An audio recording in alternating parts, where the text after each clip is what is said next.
At dahil nga nandito kami sa Baguio, aba syempre hindi po pwede na hindi namin papasyalan itong night market na talaga namang dinadayo ng napakaraming tao. Kung makikita nyo po yung kahabaan na yan, ay naku, napakarami po na pwede nyong mabili diyan na kung ano-ano. Marami rin pong gamit dyan sa bahay na pwede kayong mabili. At dito naman po sa kabilang side, na akala nyo nga ay meron ng sunog dahil nga sa dami na nag-aapoy, naku, yan po ay napakahabang kainan po at napakarami po pwede nyong pagpilian dito. So pumasok na nga kami dito, and syempre pagpasok nyo pa lang dito ay talaga namang magugutom ka na sa amoy. Kaya naman kung wala ka pang hapunan, ako ay talaga namang agad-agad kang mapapabili. Pagpasok nyo nga dito ay napakarami naman talaga ng inyong pagpipilian. Yun nga lamang, sa sobrang dinadayo nga nitong night market ay talaga namang magtsatsaga po kayo sa haba ng pila. At ito nga nauusong tanghulo ang unang pinabili nitong aking anak na talaga namang blockbuster sa sobrang haba ng pila. Pati tuloy ako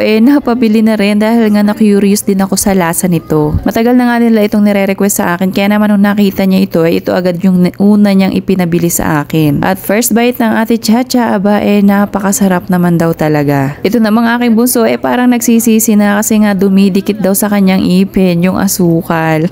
So habang kumakain nga silang mag-aama dyan, sabi ko dun muna sila dahil mag-iikot-ikot muna ako. Dahil may kahirapan din nga ang mag-ikot dito sa night market dahil nga sa sobrang dami ng tao. Lalo na nga kung meron kang kasamang ganitong mga bata. At ayun na nga, pinuntahan ko pa yung ibang mga nagtitinda dito at talaga namang napakarami ng paninda.